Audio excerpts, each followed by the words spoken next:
Assalamualaikum warahmatullahi wabarakatuh. Bismillahirrahmanirrahim. Ashhadu an la ilaha illallah wa ashhadu anna Muhammadar Rasulullah. Allahumma salli ala sayyidina Muhammad wa ala ali sayyidina Muhammad. Rabbi srahli sadri wa yassirli amri wahlul 'uqdatam min lisani yafqahu qawli. Amin. Bismillahirrahmanirrahim. Salam hormatku buat sahabat-sahabat tercintaku, baik yang ada di dalam dan yang ada di luar negeri. Semoga kita semua bersama-sama berjihad fi sabilillah. Amin ya rabbal alamin. Mari kita lanjutkan kembali episode yang keempat tentang babakan misteri jihad fi sabilillah, tentang misteri mati syahid.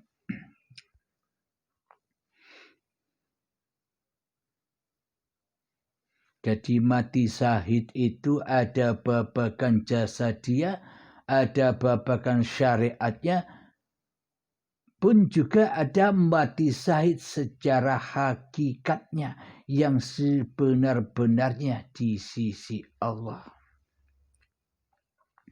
Kalau mati syahid secara badania atau syariat itu mati syahidnya versi makhluk, versi manusianya. Akan tetapi mati syahid yang ada di dalam hakikatnya, yang sebenar-benarnya, itulah versi Allah yang tertuang di dalam Al-Quran. Jadi sudah ditunjuki jalan-jalan kepada Allah di dalam Al-Quran. Akan tetapi jika manusianya yang masih menjadi Tuhan di hatinya, maka semua makna-makna yang terkandung di dalam Al-Quran pasti yang keluar adalah versi kemanusiaannya. Karena manusianya masih menghayal, masih mengangan-angan, masih mentuhankan ilusinya, daripada mentuhankan Tuhan sebagai pencipta dirinya. Jadi untuk memahami Al-Quran ya tergantung manusianya. Yang memahami itu dohirianya apa sudah batiniahnya, versi kemanusiaannya atau sudah kenyataan Tuhannya. Hanyalah jiwa-jiwa yang bersih yang mengetahuinya. Alhamdulillahirabbil alamin. Mari kita kutipkan di dalam surat Al-Baqarah ayat yang ke-104 sampai ayat yang ke-154 sampai 155. Bismillahirrahmanirrahim.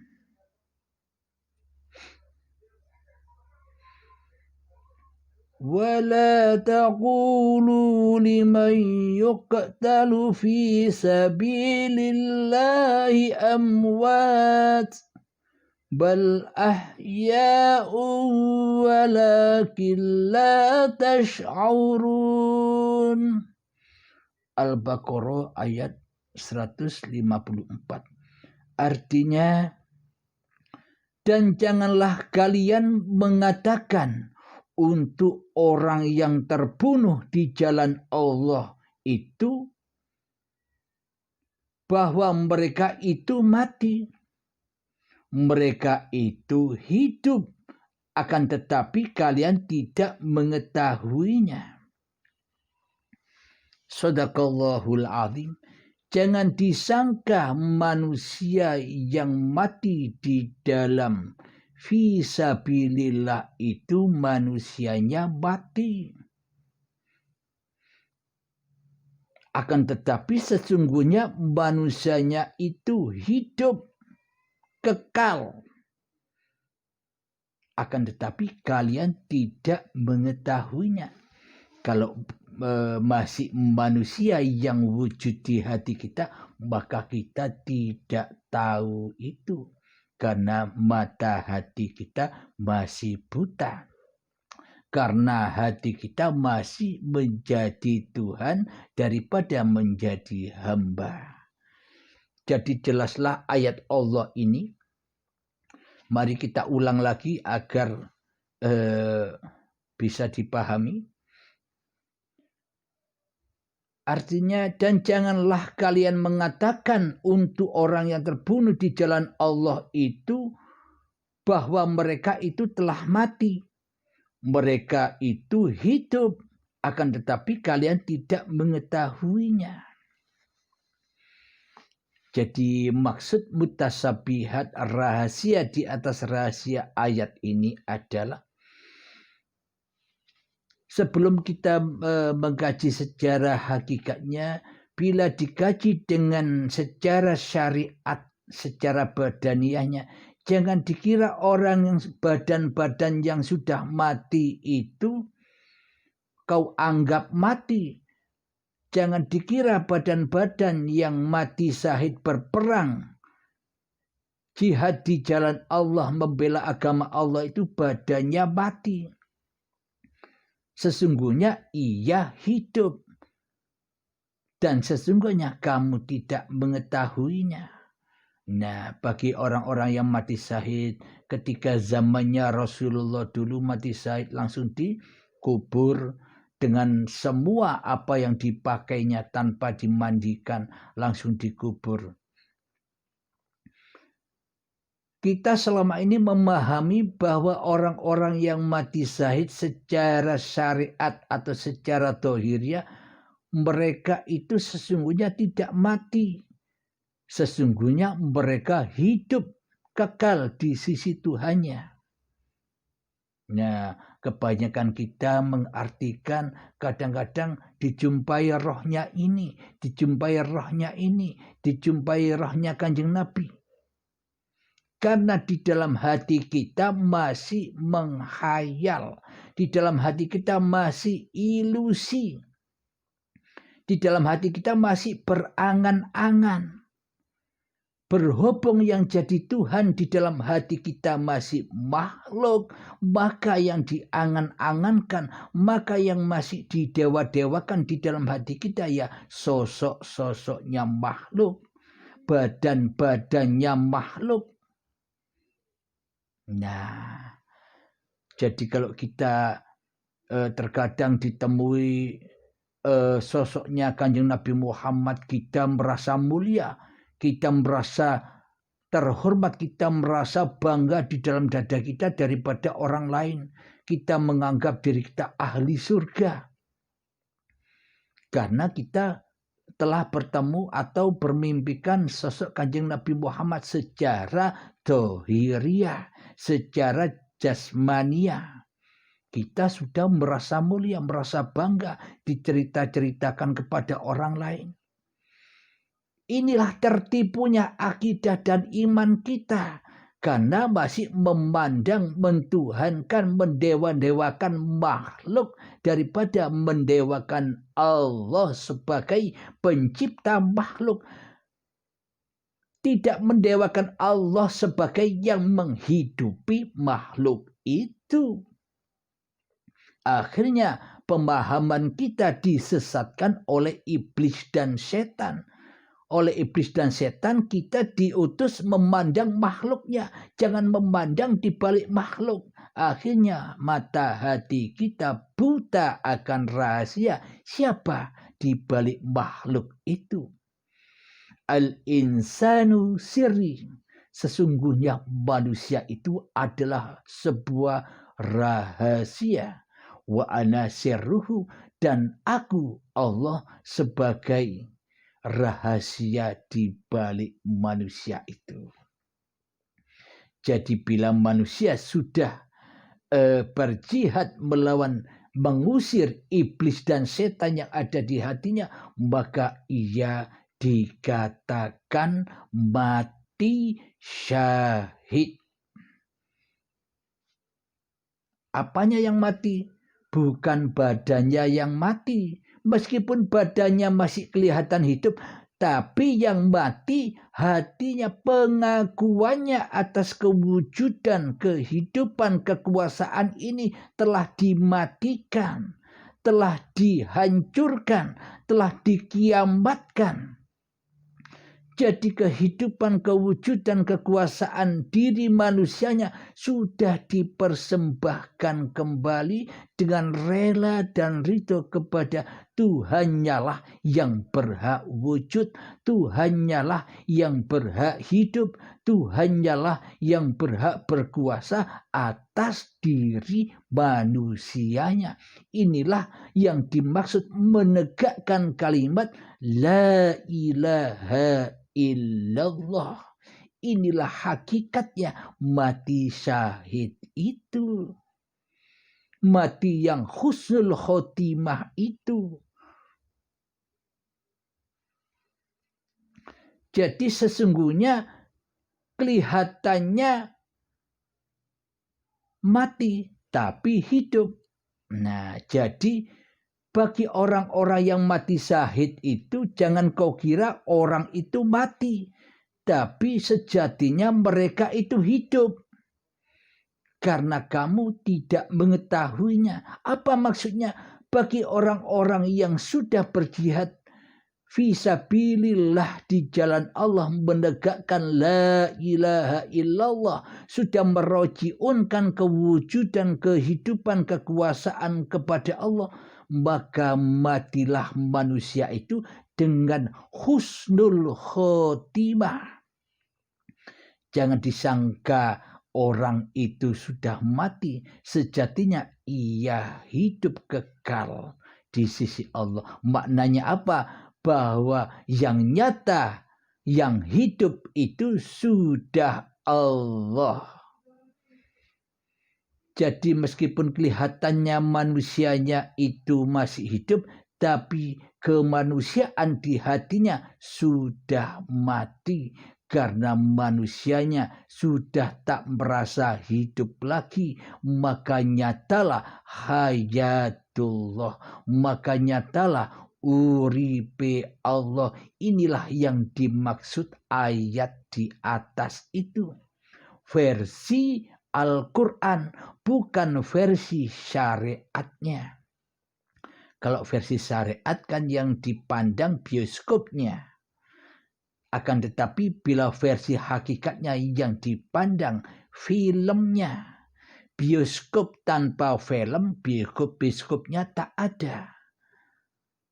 Jasad tanpa hidup, jasad tak bisa berperan apa-apa. Inilah hakikatnya. Jadi berpancar kepada uripe Allah. Jadi sudah sangat jelas sekali apa misteri yang selama ini terdengar di telinga kita yang kita pahami tentang mati syahid itu. Jadi bila kita belum berjalan meniti ke dalam jalan ketuhanan, maka selamanya kita akan buta makna hakikat sebenarnya. Apa sih mati syahid itu? Pasti kita terjebak di gunggungan kemanusiaannya, ya mati-matinya badan, ya perang-perangnya badan, perang melawan manusia. Padahal di sisi Allah, padahal di dalam Al-Quran, berjihadlah melawan iblis hawa nafsumu, iblis setan, yakni berjihad melawan hawa nafsumu sendiri yang selalu mensekutukan Allah. Jadi jadi bila manusia itu memahami Al-Quran dengan sebenar-benarnya, maka tiadalah perang fisik, tiadalah perang fisik, maka aman, tentram, sentosa dunia ini. Jadi yang ada perang, masuk ke dalam memerangi hawa nafsunya sendiri-sendiri. Bila ku anfusakum, bila sudah kau selamatkan dirimu dari penjara, dari perbudakan hawa nafsu, iblis dan setan, maka bebaslah, maka kembalilah dirimu ke rahmatullah. Jadi bila manusia sibuk berperang melawan dirinya sendiri, maka manusia itu tak akan sibuk berperang secara jihad fisabilillah, secara syariat. Alhamdulillahirabbil alamin. Akan tetapi memang sudah sunnatullah, ada syariat, ada hakikat, ada dohir, ada batin, ada hitam, ada putih, ada kiri, ada kanan, ada atas, ada bawah. Jadi semua ini jangan kita lihat sosok-sosok nama yang beraneka ragam itu. Jadi saksikanlah dari siapa sumber-sumberan nama-nama itu. Agar hati kita selamat. Siapa sih? Bersumber dari siapa sih sesebutan-sesebutan nama-nama itu? Kalau bukan hidup, siapa lagi? Jika yang disaksikan hanya hidup, maka leburlah semua sesebutan itu. Bila Allah belum dituhankan, yang dituhankan adalah hawa nafsu kita sendiri di hati kita sendiri selama ini, maka muncullah apa sesebutan itu semua. Akan muncul makhluk-makhluk itu. Akhirnya kita hanya menyembah makhluk daripada menyembah Allah. Hati kita selalu rojiun, pulang kembali ke neraka daripada pulang kembali ke surga di sisi Allah. Alhamdulillahirabbil alamin. Semoga saya khususnya dan semoga kita semua selalu sadar, selalu rela dan ridho mengembalikan hak-hak Allah kepada Allah. Jadi manusia kembali kepada Al-Insan ayat pertama, yakni sesungguhnya manusia bersumber dari hal yang tak dapat disebut-sebut. Nah, bila manusia sudah kembali kepada Allah, makanya yang nyata hanyalah al-baqa. Itulah yang disebut alam baka, di mana perpindahan dari alam dunia ke alam baka. Semoga kita selalu dibimbing Allah, selalu di dalam pertolongan Allah, selalu di dalam rahmatnya Allah, selalu di dalam kasih sayang Allah subhanahu wa ta'ala. Amin ya rabbal alamin. Rabbana atina fid dunya hasanah wa fil akhirati hasanah wa qina adzabannar. Wa sallallahu ala sayyidina Muhammad wa ala alihi wa sahbihi wa sallam. Walhamdulillahi rabbil alamin. Akhir kalam. Assalamualaikum warahmatullahi wabarakatuh.